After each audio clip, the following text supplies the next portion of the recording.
everyone. My name is Janelle Mercado, Program Support Specialist for the Supporting Inclusive Practices Project, presenting Module number 2 of the 3-part UDL series. In Module 1, we focused on learner variability through the lens of intersectionality. We discussed the need to take a shared responsibility to ensure that the variability of learners and identities are celebrated in school. We discussed the need to remove potential learning barriers and design educational environments that honor the unique differences and strengths of students within our education system. In Module 2, we will focus on utilizing the UDL framework to develop expert learners. In the next module, we will further discuss how to mitigate barriers to access and equity through UDL design. We have provided you with a processing guide which is located on the Padlet and can be found at padlet.com/sip_grant/UDL webinar series. The processing guide can be used to jot notes, reflections, questions, or connections. We want to encourage you to use this processing guide in a way that supports your engagement and learning. Once downloaded, you may type directly on it, you can print and write on it, you may use it simply as a guide and reflect your thinking in any other format that works for you. You can create a PowerPoint, video, record yourself speaking, create a vlog, or any other ideas you have that might promote your learning. The objectives for today are that educators will deepen their understanding of the UDL framework and vocabulary, explore the components of the UDL framework, and define the characteristics of an expert learner. As we discussed in Module number 1, in order to create equitable opportunities for our students, where we promote high expectations, we have to honestly self-reflect on our own beliefs. Imagine a world in which the vast majority of us wake up inspired, feel safe at work, and return home fulfilled at the end of the day. Replace the word work with school and read the quote. Imagine a world in which the vast majority of us wake up inspired, feel safe at school, and return home fulfilled at the end of the day. This is a quote from Simon Sinek. In his popular TED Talk located on the Padlet, he also says that the way we think, the way we act, all begins with our why. What is our purpose, cause, and belief? He says that inspired leaders in inspired organizations all think and act based on their purpose, cause, and beliefs. The question is, what brings educators to their role as an educator? Why do they do what they do? What is the connection to their passion in education? The question why can be further explained by the limbic system. This is the area of the brain responsible for emotions and memory. It is responsible for feelings and reinforcing behaviors.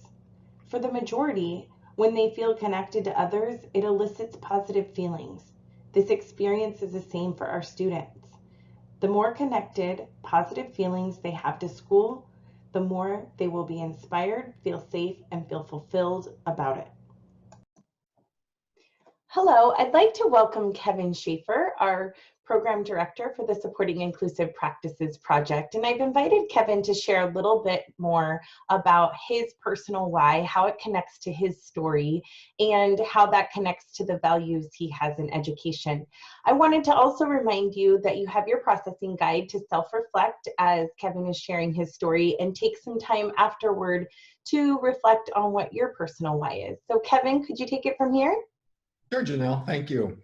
I think it's important that we all reflect on the reasons we entered into the field of education and what keeps motivating us to get up every day and to put our full attention and effort into the work that we do in creating equitable opportunities for all students, particularly students that struggle, students with disabilities, students who are marginalized. My why and what brings me to this work is, if you look closely at the picture on the left, that's me as a kindergartner. So almost exactly 50 years ago, you can tell I was quite the fashion plate, buttoned all the way up. And I decided to cut my hair before my first school picture. And of course, just prior, fell on the curb and skimmed up my forehead and knocked out a couple teeth. But more importantly, during this time was when I qualified for speech services. It's before special ed was a thing, of course, but I was pulled out of kindergarten, first and second grade to receive speech services. And in order to get to the speech room, I had to walk through the lower elementary area of our school and then up to the intermediate grades. And to this day, 50 years later, I can still feel the emotional, the emotions that were coming to the surface, not knowing why I was being pulled out, and then not really understanding also what I was missing.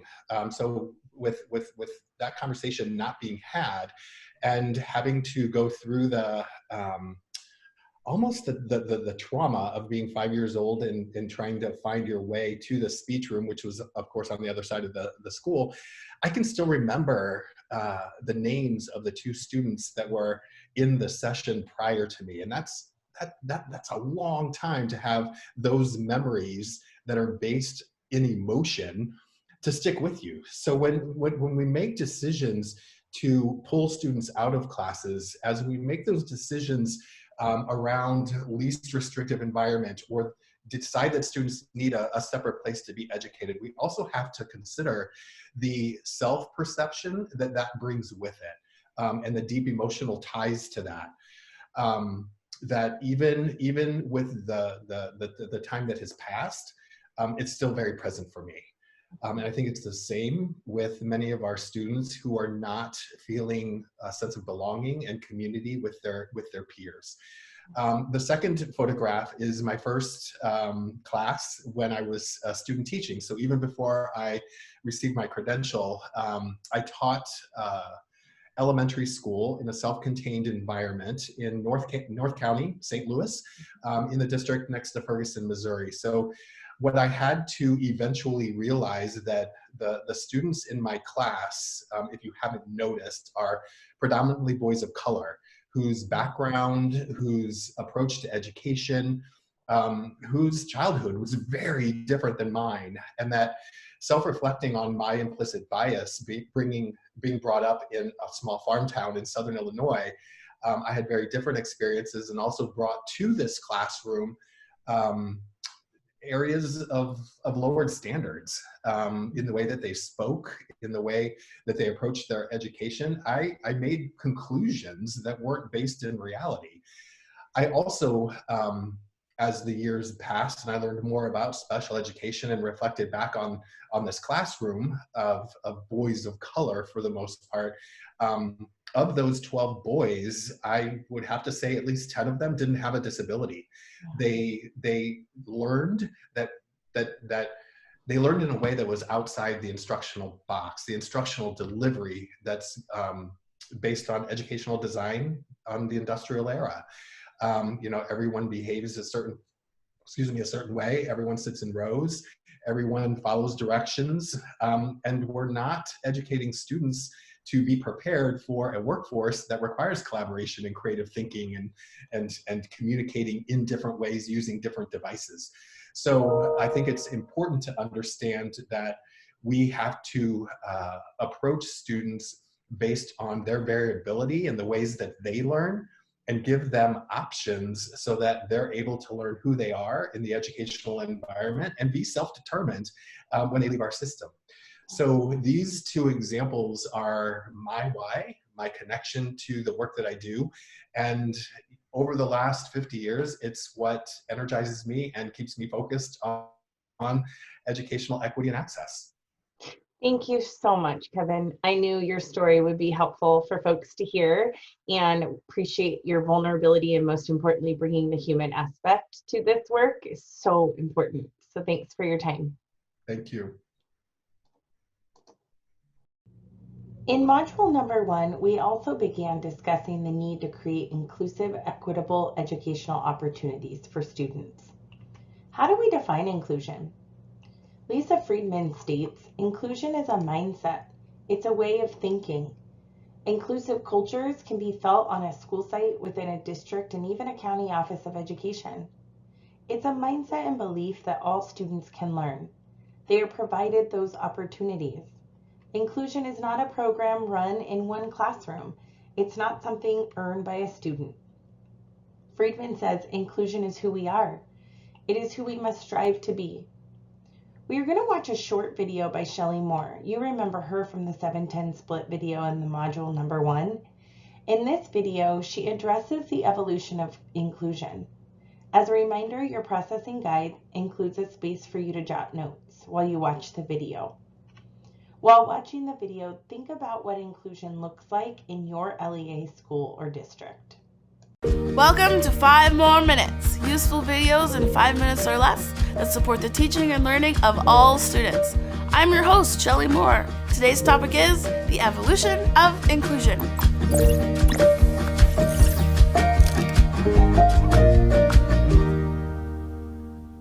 Okay, so you remember the dots? I know. I've shown you these before. But one colleague of mine suggested to me once, he goes, what if we didn't look at these as different concepts that we compare to each other, but instead as an evolution of time? It was totally brilliant. Now we could look at this timeline through the lens of any marginalized population, but to understand this timeline from the inclusion and disability perspective, we have to go back in time a little bit. Many of us know or are connected to someone who experienced institutionalization. It was even recommended to families by doctors. Although British Columbia was the first province in Canada to close down their institutions, there are still individuals living in these conditions across Canada today. The institutionalization movement is an example of exclusion. It separated individuals with disabilities from their families without choice. But the disability rights movement over the past 50 years, with the hard work of some incredible self-advocates and families, and maybe a little help from Geraldo Rivera, pushed communities to shift so that individuals of all abilities were welcomed and living in the same settings as their family and friends. This shift from institutions to communities, this was the start of the inclusive evolution. We have movement, but can we do better? Although many individuals are no longer excluded from their families and communities, they were, and let's be honest, they still are, expected to attend segregated schools or self-contained special education programs that are totally separate from the rest of the school community. And so parents started to ask some very good questions. You see, children with disabilities have siblings without disabilities, and families wanted all their kids to have equitable access to community-based education together. Kids started to be integrated into classrooms with their peers. They're in math together. They're in gym class together. They're eating lunch together. Kids are together. This is better. The shift from segregated to integrated schools and classrooms, this is the next step in the evolution of inclusion. We have movement, but can we do better? Well, this is where things get tricky, because integration, it doesn't take long to realize that just being together, it's not enough.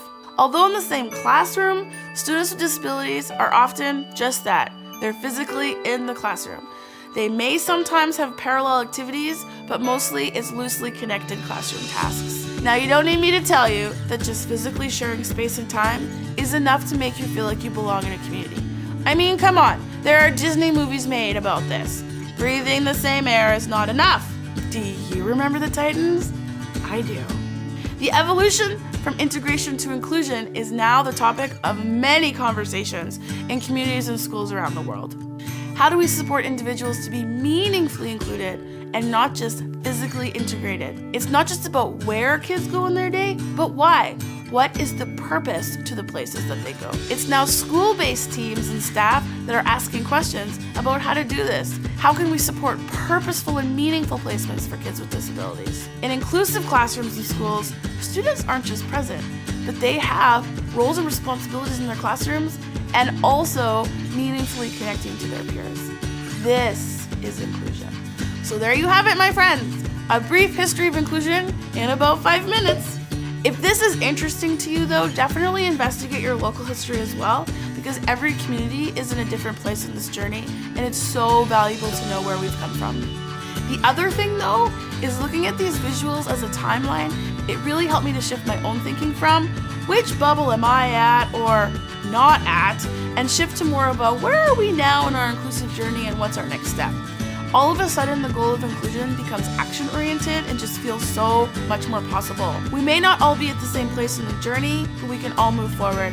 We can do better. And so this is the question I'm going to leave you with today. Can we still do better? Do you think there's another evolution in inclusion? What might that be? How can we inch even more forward to make inclusion even better? Thanks, Geraldo!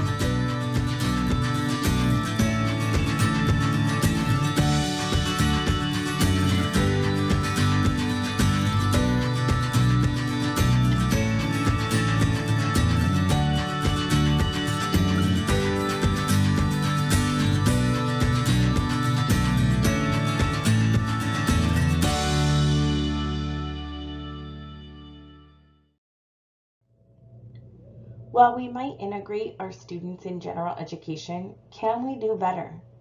Can we make it more meaningful? Are students able to make connections? Do they truly feel included? Have we created opportunities where they can truly learn and grow? What is our next step to making this a reality? Although we're discussing inclusion from the perspective of including students with disabilities, like in module number 1, it is important that we are exploring ways to create equitable, inclusive opportunities for kids with various identities, students from different language needs, race, social, emotional, and economic status, students that are advanced learners and have significant cognitive abilities are all included in the conversation. In your processing guide, we listed 2 questions to reflect on. How is inclusion defined in your LEA or district, and what would doing better look like? Take a moment.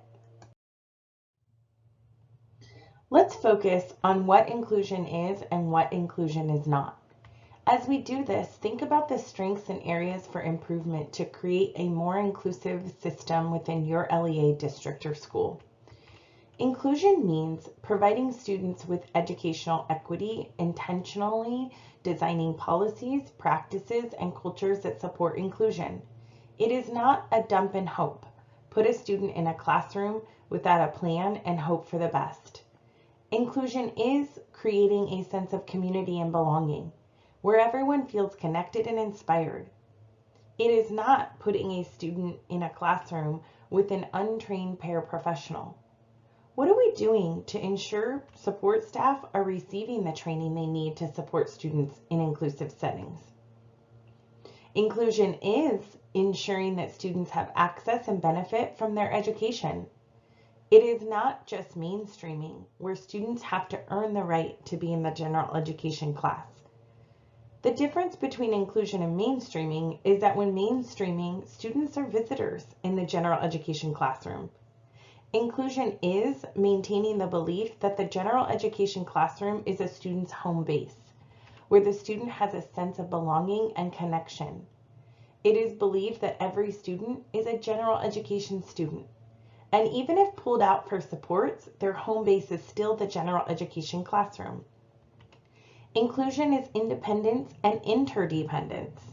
It is not line of sight inclusion.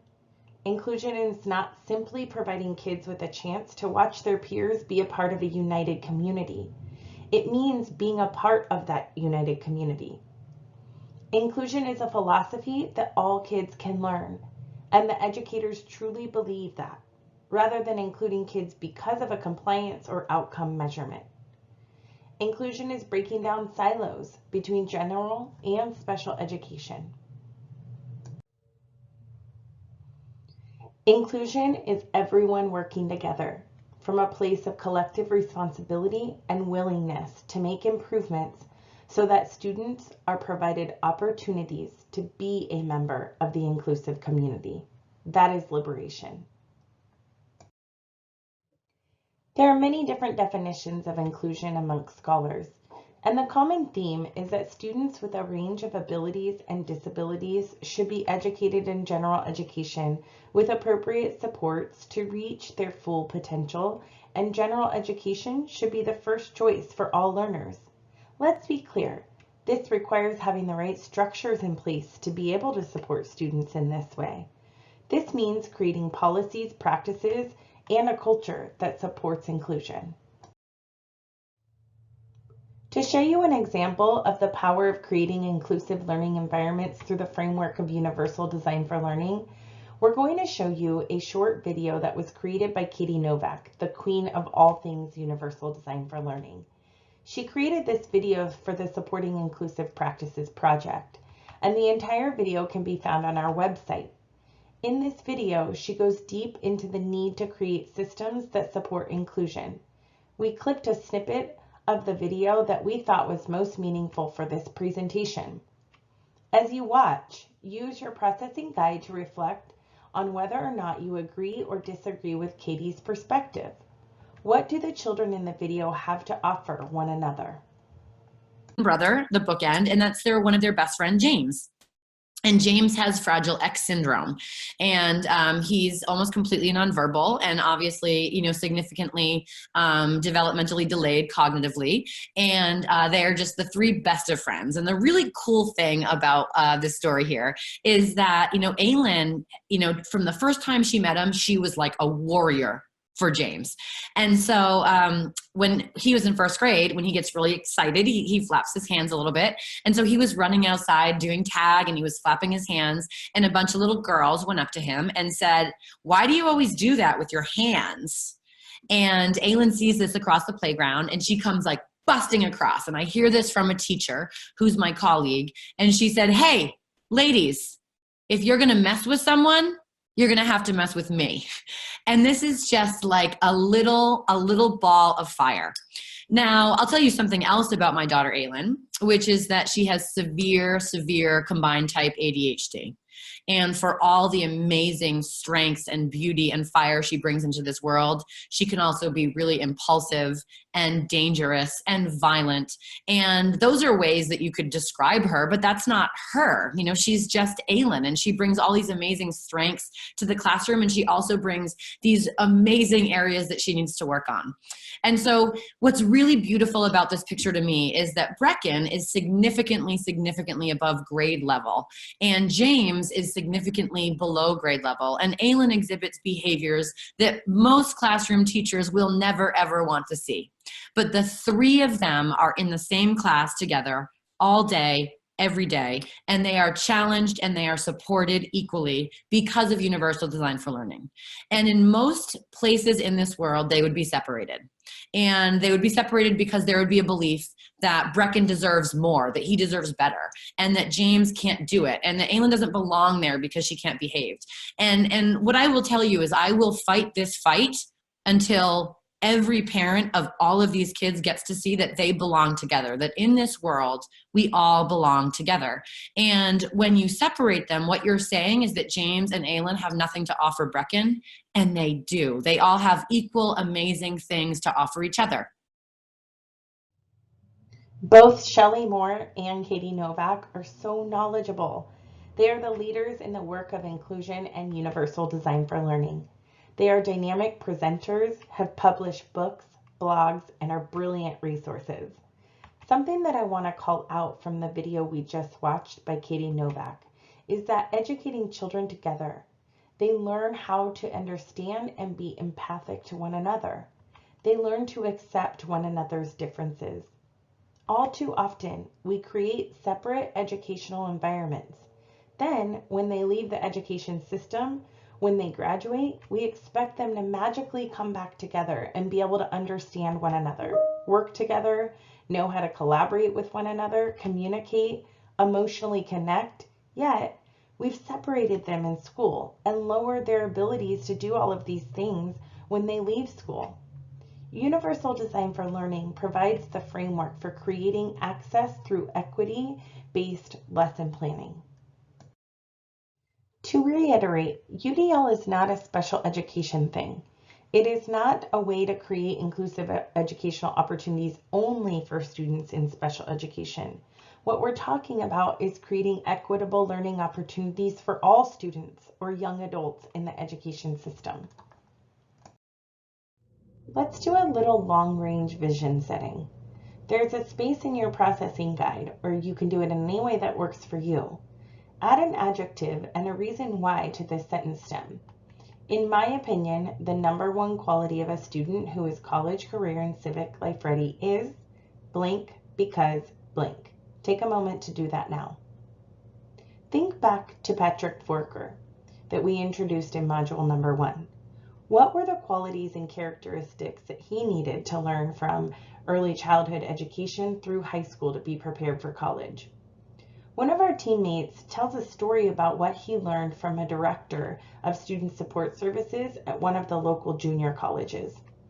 The director shared about the struggle students with disabilities face once enrolling in junior college. She says many struggle because they just don't know themselves, how they learn, what they need to learn, and how to get it. There's a stigma around disability and how it is approached. It isn't discussed with students in many cases, and in our society. In our society, what we don't talk about turns to shame. So by the time students go to college, there is a level of shame that they don't want to expose themselves. By not wanting to expose themselves, they're not self-advocating. It is critical that we support students in becoming an expert learner, one that possesses the qualities of college and career ready. The goal of UDL is to develop expert learners. The UDL principles of engagement is intended to develop a student's ability to be purposeful and motivated learners. They possess the characteristics listed on the slide. Ultimately, they are students who understand why they're learning, know where they are headed, know what to do when they face roadblocks, are resilient in the face of challenges, and can self-regulate when emotions take over. The principle of representation is intended to develop a student's ability to be resourceful and knowledgeable. This is the ability to believe in oneself and to make learning connections. Take in new information, know what to do with that information, and make meaning and use of it. The principle of action and expression is meant to develop strategic and goal-directed learners. These are students that know what works and what doesn't work to support their learning. They know how to create a plan, use the right strategies, and abandon something when it's not working. A few moments ago, you made a note of the qualities of a student that is college, career, and civic life ready. Where do you see a connection between those qualities and the characteristics of an expert learner? Reflect using your processing guide. Universal design for learning is often viewed as a way to support special education. As previously mentioned, it is not a special education thing. While UDL is also similar to differentiated instruction, they are also different. UDL is a proactive lesson planning approach that considers all students' learning needs, creates goals, assessments, methods, and materials that are usable by all. In the next video, we are going to allow the expert, Katie Novak, to introduce the differences between UDL and differentiated instruction. There is space provided on your processing guide to jot your reflections. So people ask me all the time, what on earth is UDL? UDL stands for Universal Design for Learning, and it is not differentiated instruction. Whenever I present to teachers or I talk to teachers and I say, oh, UDL is a really great way to give kids choices for how they're going to learn and how they're going to personalize their learning, I hear, oh, I do that already. We used to call it DI. Well, DI exists and UDL exists, and they are actually two different things. And so to give you a little analogy, UDL is kind of like when you're having a dinner party when you put out a buffet. So when you're teaching and you want to give students choices for how they're going to learn, you would put out a buffet of options. For example, you would say, after you are solving all of these math problems, you're going to explain or justify how you solve them. And you can do that in a poem, or you can do that in a narrative, or you can create a little skit, or you can do a poster, and you're going to justify your answer. And so what you're doing is you're putting out a buffet of all options. And by nature of having those options, students have to become very creative and self-directed and choose what's best for them. Differentiated instruction, on the other hand, is a similar framework in that it's still providing options for students, but those options are often managed by the teacher. For example, I might say to a certain student, you know, I know you have a hard time writing, and so why don't you draw me a picture about how you solve that? Or I might take a whole group of students who I think need a little bit more challenge, and I take them aside and I say, okay, because you're finished, I want you to work on this. And so those options are kind of like making meals for every single kid in your class. And if I had the option to either put out a buffet and allow my students to choose, or to make 30 meals, I would choose putting out a buffet. And so part of teaching and learning today is about giving students control of their own learning and transferring some of that power back to them, because coming up to a buffet requires that you have to self-assess and you have to think about what is it that you need to eat and what is it can you eat, and then you put it on a plate together. Whereas as teachers, if we're worried all the time about creating these perfect meals for everyone, we're going to be exhausted and we're going to be burnt out in the kitchen.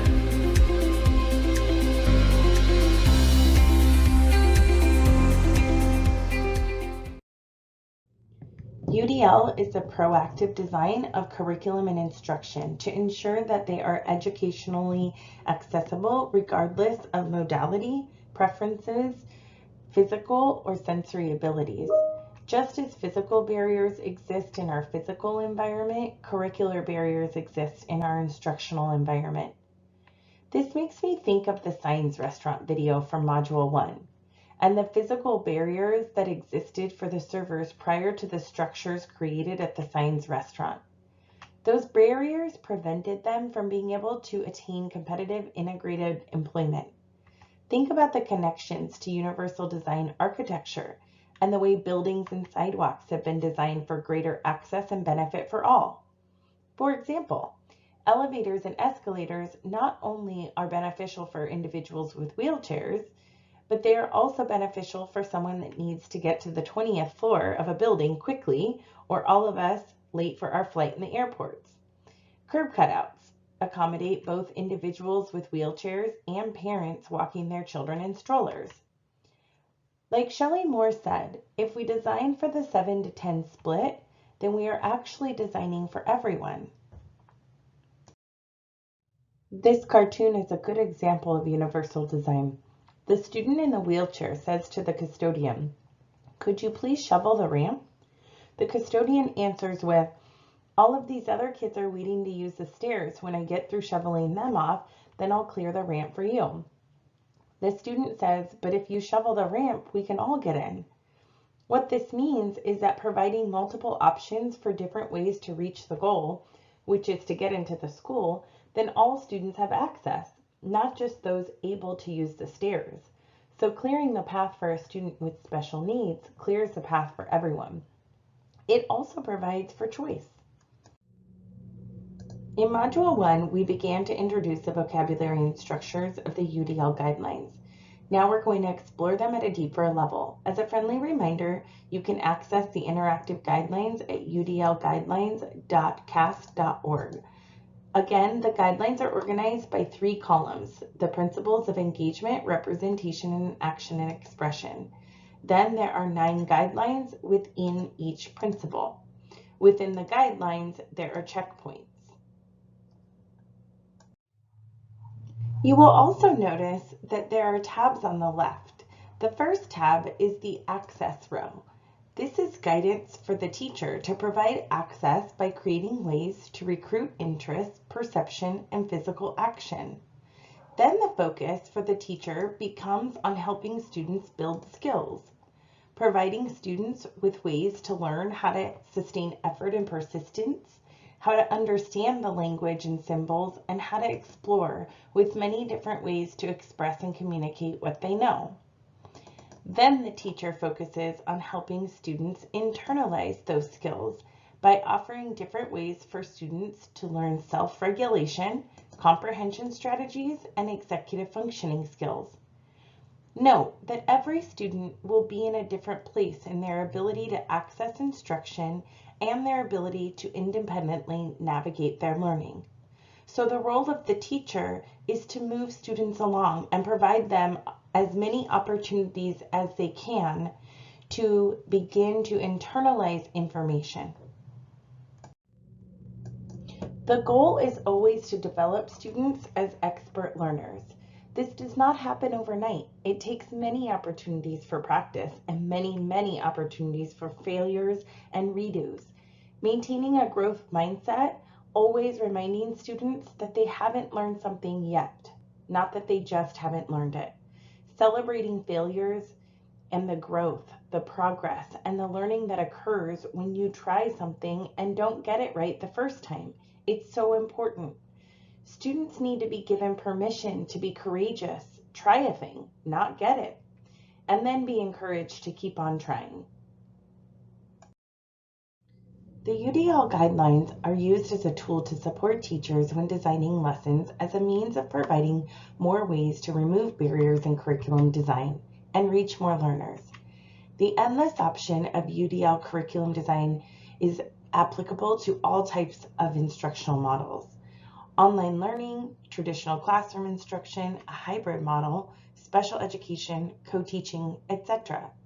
In this section, we will provide many examples on how to provide multiple means of engagement, representation, action, and expression, which all apply to the various instructional models. Remember, the brain is complex, and all three areas of the brain need to be activated in order for optimal learning to occur.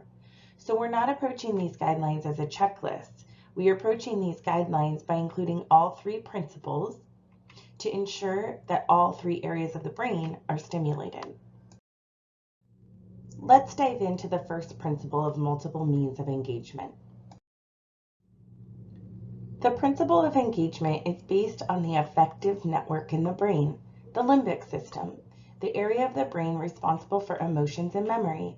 This is also the area of the brain that tells you to fight or flight.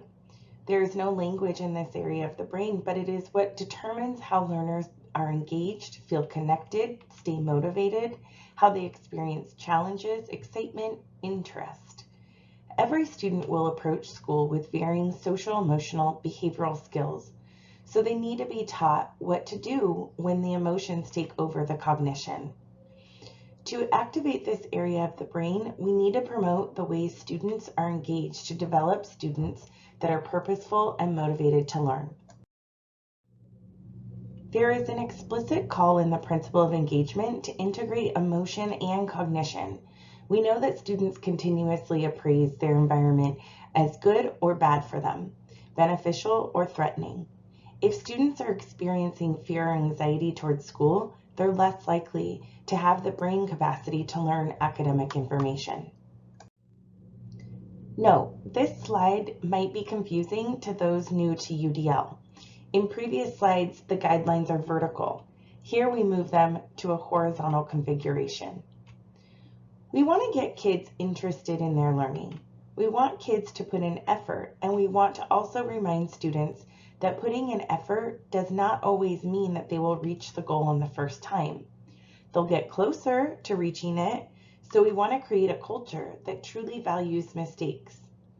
Are we really allowing students to take revisions when on their work and retake on tests? If we aren't allowing kids that do poorly to retake the test, then we're sending a different message. But if a student does poorly on a test and instead we say, no big deal, you made a mistake, let's discuss why you did poorly on this test. The student admits that they didn't study. So now we have a teachable moment. You tell the student, I'm going to allow you to retake the test, but this time I want to study with you because I want to teach you how to study so this doesn't happen again.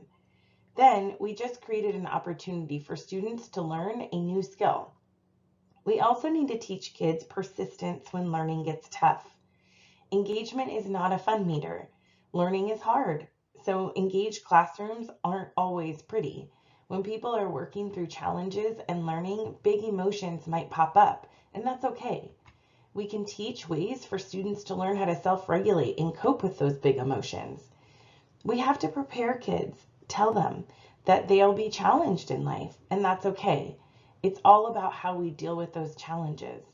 Remind them that like weightlifting, and the heavier the weight, the more the muscles are going to hurt. Same thing with learning. If you are learning rigorous information, your brain's going to hurt. So often kids will get frustrated and assume that they're dumb because they don't know something.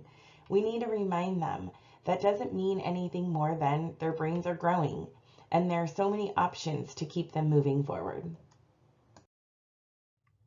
There are so many options for engaging students and providing them with different choices using tech tools, For those teaching in distance learning settings, something to consider is that a barrier to engagement might be online learning in and of itself. Therefore, we may need to place attention on how to provide students with multiple ways to engage with materials, the teacher, and one another. Consider offering opportunities for collaboration in breakout rooms, chats, back channels by using tech, a platform that allows for students to work together. In your processing guide, you'll find a chart that looks like the one on the screen.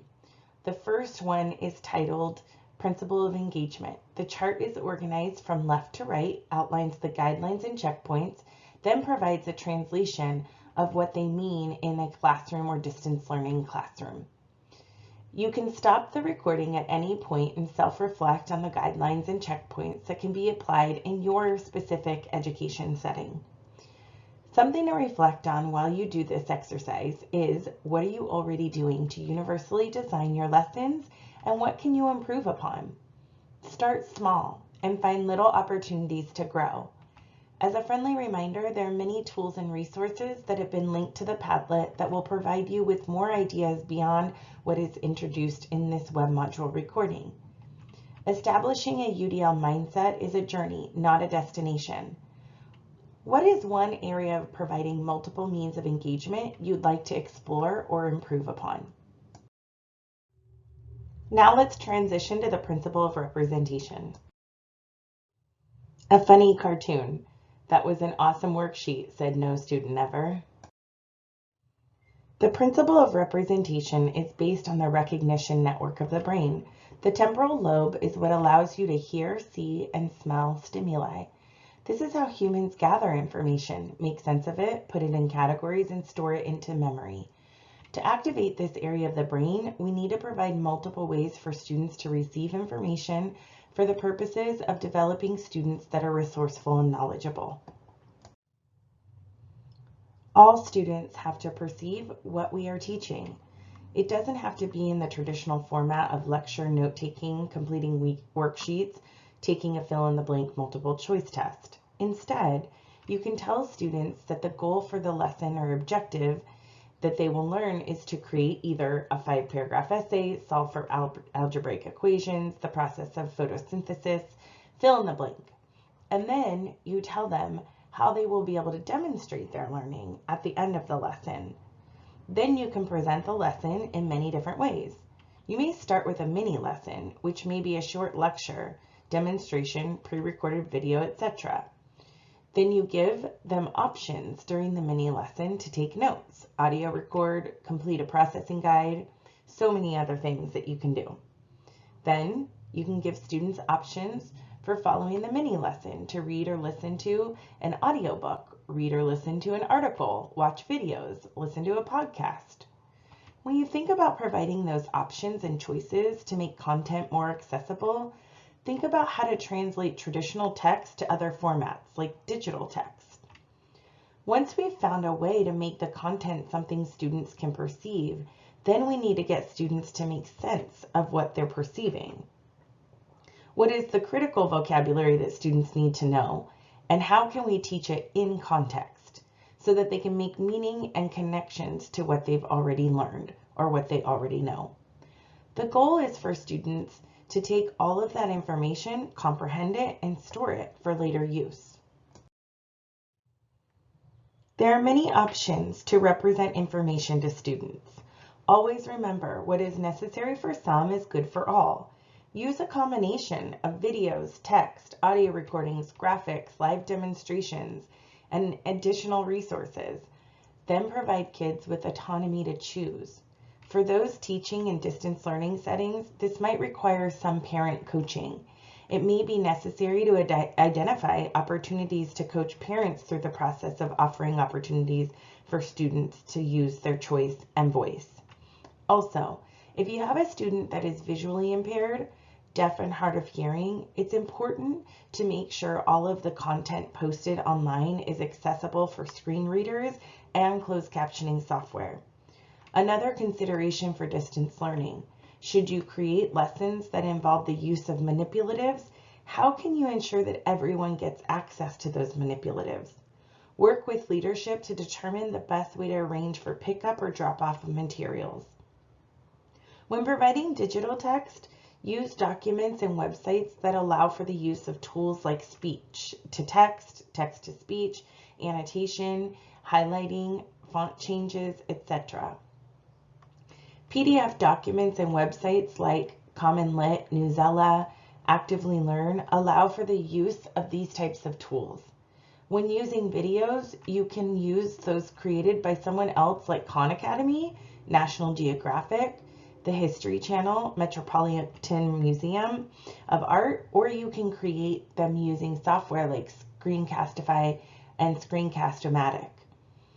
You can even use pre-recorded audio files or record yourself. This produces smaller files and is less likely to strain at-home internet for those teaching in distance learning environments. Sources for educational audio recordings are podcast, ListenWise, and voice record apps. On your processing guide, self-reflect on areas of providing multiple means of representation that you would like to explore or improve upon. Lastly, let's dive into the principles of action and expression. Keep calm and express yourself. The strategic network, the frontal lobe, is the area of the brain responsible for planning and performing tasks. This is also the area of the brain responsible for problem solving and completing higher order cognitive tasks. To activate this area of the brain, we need to provide students with options for demonstrating what they know so we can develop strategic and goal-directed learners. The principle of action and expression is the assessment component of your lesson design. We know there are so many barriers in assessments, so how can we eliminate some of them? Think back to your goal. What do you really want kids to be able to do? If you want kids to learn how to write an essay, do they have to physically handwrite or even type out the essay? What other ways can you provide options for kids to express themselves? If you have students that can't read and write, let them use Google Read and Write, Drag and Speak. Also, consider providing students with other options to express and communicate what they know. For example, students can use a Powtown to create videos, record their voice. In many of the examples provided on how to engage, represent information, and allow kids options for demonstrating what they've learned, we are giving students a great deal of autonomy. So we'll also need to teach them the executive functioning aspects of learning. Think about the teenager that has been given weeks to complete a project, then waits until the night before to start the project. This is why we need to provide students with opportunities to plan, prioritize, organize, and develop these skills starting at a young age. This means direct teaching on goal setting and creating a roadmap for how to reach those goals. Supplying rubrics, goal setting, and student conferences are different ways to support students in this area. There are many options for action and expression in the classroom and in distance learning settings. The key is offering choice. Start with a rubric and allow kids to be creative. They create books using Book Creator, create customized tours using photos, text, and Google Earth images using Google Tour Builder. They can create infographics on paper using Piktochart. Students can create their own lessons in ways that they choose. Students can create a physical model representing the curriculum. While at home, they can be instructed to use objects they find outside or materials that they have been sent home for use. Students can create podcasts and videos using the same recording tools mentioned earlier. Students can also use websites like Padlet, Weebly, Wix, Canvas, Edmodo, or Google Classroom to submit and organize projects, assignments, etc. Using your processing guide, reflect on an area of providing multiple means of action and expression that you'd like to explore or improve upon. Before we close, we'd like to wrap up with a video. The video alike is specific to what we've discussed in the first two modules. It brings us back to the question, how are we creating an education system that is equitable and inclusive for every learner? Though we cannot think alike, may we not love alike. May we not be of one heart, though we are not of one opinion. Without all doubt, we may. In your processing guide, there are questions to reflect upon as you watch the video. What are your initial thoughts? How is the alike video related to the Factories in Education article from module number 1? Are there opportunities in today's educational design to offer multiple means of engagement, representation, and action and expression that honors the variability of every learner in our system?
Thank you very much for your time today.